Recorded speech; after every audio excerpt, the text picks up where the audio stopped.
Faire le vide, ranger, trier. Avant de commencer une tâche importante, j'aime quand la place est nette. Ce n'est pas de la procrastination. Je ne remets pas au lendemain. Je me désencombre, presque comme un rituel. J'apprends à mon esprit à accepter le vide. Et comme l'esprit n'aime pas le vide, il le remplit des idées dont j'ai besoin à ce moment-là. Mais pour les objets, cela a mis beaucoup plus de temps. Je vais vous raconter comment. Il était une fois du vent dans les placards. Bonjour, je m'appelle Catherine, j'ai 50 ans. À l'origine des cheveux châtains, férue de chaussures, danseuse de modern jazz, divorcée. Maman de 2 enfants en garde alternée. Ils ne sont pas petits, mais pas majeurs non plus.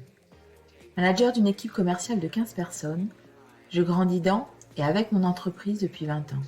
Une histoire qui dure. Quelques amis très proches, même si je ne les vois pas toutes souvent. Plus de parents. Ils sont décédés il y a plusieurs années. 2 sœurs, plus jeunes.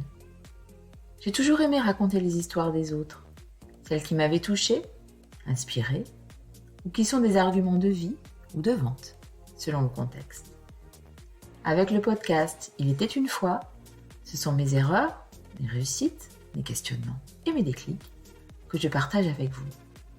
Tous ces événements devenus des prises de conscience, je les dépose dans vos oreilles, car on ne sait jamais qui on va inspirer. Reprenons. Pendant de longues années, j'ai été ce que l'on appelle une collectionneuse. En fait, j'avais surtout du mal à jeter les choses. Aucune intention de recyclage à ce moment-là, le verre n'était pas encore d'actualité. Je cumulais. J'encombrais mes étagères. Quand j'étais enfant, je vais vous faire sourire, je faisais attention à ne pas abîmer les papiers cadeaux dans l'idée de les réutiliser. Évidemment, je ne le faisais jamais. On n'emballe pas un cadeau avec un papier déjà utilisé, un peu froissé. Cela ne se fait pas. On me donnait quelque chose que je n'aimais pas, je n'osais pas le dire, et je le gardais. Un jour, peut-être, je changerai d'avis. Et évidemment, vous l'avez deviné, mon avis ne changeait pas. Mais pas plus je n'osais dire aux gens, je préférerais le remplacer par ceci. Pourriez-vous me donner le ticket de caisse que je reprenne cela en échange? Pourquoi ne pas le faire? Pour ne pas vexer, évidemment. Demander de changer aurait été admettre que, peut-être, les personnes avaient fait un cadeau à leur image, mais pas à la mienne. Mais cela, c'est une autre histoire. Quand j'ai arrêté de grandir, évidemment à mon grand désespoir, et là, je parle de ma taille, j'avais du mal à jeter mes vêtements. À cette époque-là, l'idée de les donner ne me serait même pas venue à l'esprit. La décoration ne me plaisait plus, je la mettais dans un carton au garage. On ne sait jamais que ce goût me revienne. Le temps passe, les modes, les tailles de vêtements qui varient. Je vais le garder celui-là, si je maigrissais. Il est un peu abîmé, ce n'est pas grave. Pour aller faire du sport, cela sera bien suffisant. Échantillons de produits de beauté, maquillage, bijoux, chaussures, papier administratif, livres. Ah, les livres. Toutes ces choses qu'on amasse comme un rempart entre nous et la vie. Pour nous protéger, mais de quoi? Quelle est cette armure? Un jour, une pensée. Si je continue ainsi, je vais devoir déménager pour plus grand, juste pour pouvoir entreposer des affaires dont je ne me sers pas. Aïe, mais comment faire? Cette décoration, c'était maman qui me l'avait offerte pour mon 25e anniversaire. Je ne vais quand même pas la jeter. Ce bijou, c'est mon chéri. Je ne l'ai jamais mis car il n'est pas du tout pratique et je n'aime pas sa forme. Mais s'il s'en aperçoit, je ne vais quand même pas le jeter. Ces livres, un cadeau de mes collègues. Non, je ne vais pas le relire. Je connais déjà la fin. Il n'y a que les livres pour enfants que je relis. J'ouvrais un tiroir. Je regardais ma penderie. Cela débordait de partout. De choses que je ne mettais plus, qui m'encombraient, physiquement, moralement. Quelle solution? Par quoi commencer? Une maison, c'est grand. Et maintenant, il y a aussi les affaires des enfants, gargantuesques. Mais cela prenait trop d'ampleur. Premier pas avec le livre L'art de la simplicité de Dominique Laureau.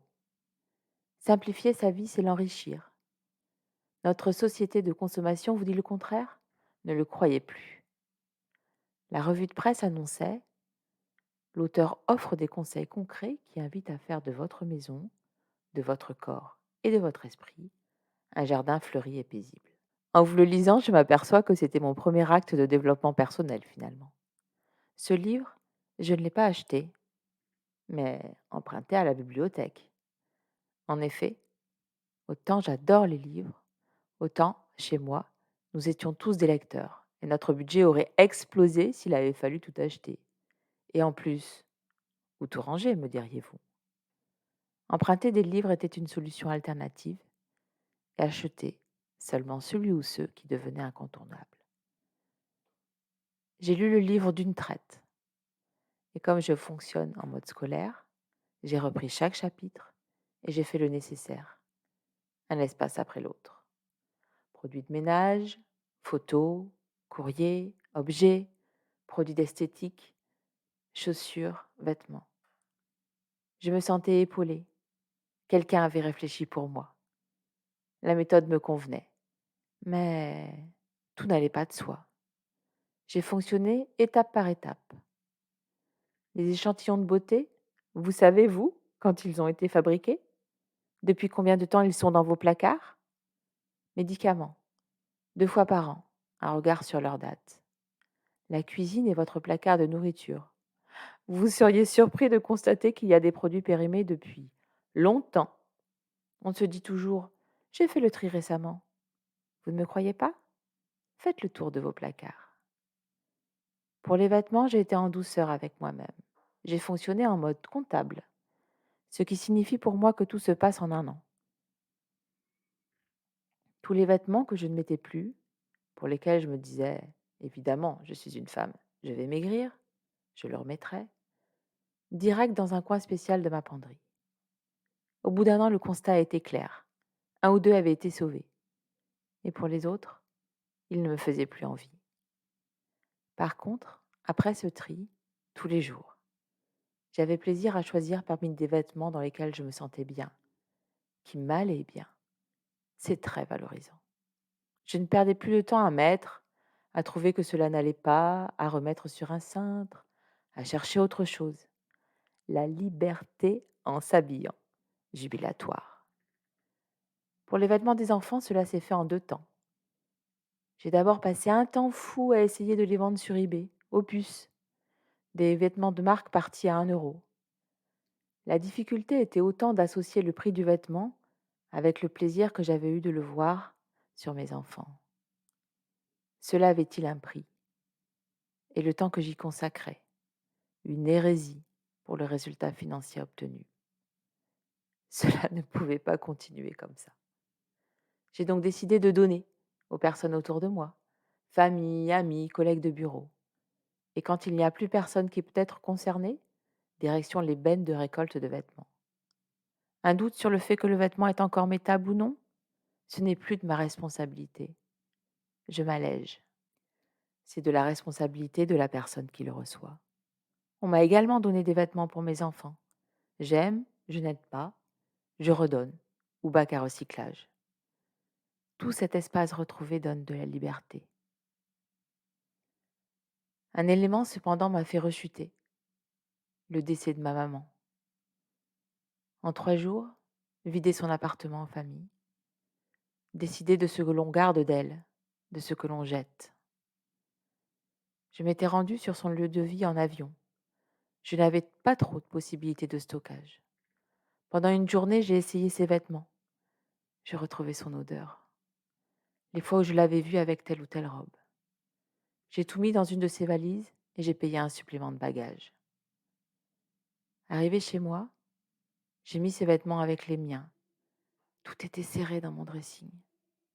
En un an, je n'ai quasiment rien mis de ses habits, même s'ils m'allaient parfaitement bien, mais je n'étais pas ma mère. Et les garder en souvenir ne la ferait pas revenir. Je me suis réapproprié mon dressing et avec ces vêtements que j'ai donnés, finalement, je l'ai laissée partir. Mais elle est là, dans mon cœur, dans tous les moments que nous avons passés ensemble.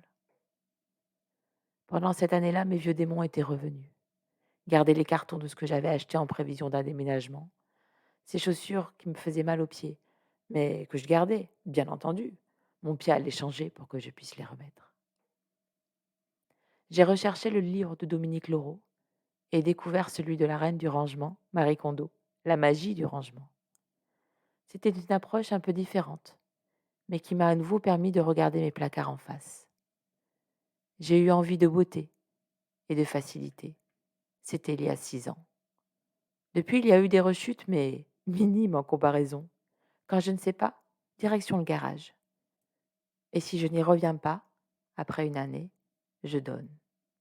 Il y a 2 ans, presque 3 déjà, à l'occasion de mon dernier déménagement, j'ai fait un test ultime. J'avais dans ma penderie 5 vêtements sur lesquels j'avais des doutes sur le fait que je les remettrais. J'ai donc demandé à ma fille si, parmi mes vêtements, il y en aurait avec lesquels elle ne me voyait pas, ou plus. Bingo! Elle m'a montré 4 des 5 vêtements sur lesquels j'avais un doute. Quand je lui ai montré le 5e, elle m'a dit qu'elle y avait pensé, mais qu'elle trouvait que 4, c'était déjà beaucoup. Donc, elle n'avait pas osé. Faire place nette, c'est magique. Les objets retrouvent une autre vie, votre espace aussi. Cadencer l'administratif de façon hebdomadaire permet aussi de ne pas avoir du retard. Ranger, finalement, trier, c'est laisser libre cours à la fantaisie, à l'imprévu, à la liberté de temps, mais aussi d'argent. Je me suis aperçue au fil de ces années que je n'achetais vraiment que lorsque cela me plaisait et que je ressentais du plaisir à porter ou regarder ou à m'imaginer utiliser tel ou tel objet. Et comme cela, je n'ai plus à me poser de questions. Mon style change, je refais l'exercice. Et là, c'est également une façon de m'accepter. Moi. Il était une fois du vent dans les placards.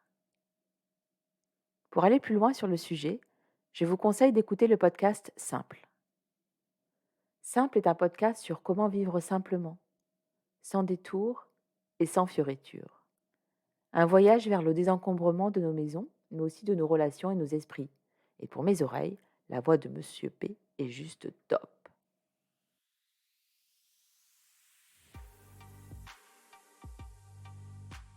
Si vous avez aimé cet épisode, abonnez-vous et surtout, diffusez-le. Je vous invite également à le noter sur les différentes plateformes d'écoute. Je reviendrai dans 15 jours, partager avec vous mes déclics et mes réflexions. Vous avez déjà ressenti ce sentiment de liberté? Cet épisode vous aura donné l'envie de tenter l'expérience? Racontez-nous. Sur Instagram, il était une fois le podcast tout attaché. Sur Facebook, il était une fois le podcast avec un espace entre chaque mot. Et maintenant aussi sur YouTube. Il était une fois le podcast avec un espace tout en majuscule. Et en attendant, prenez soin de vous. Et c'est le printemps, alors triez.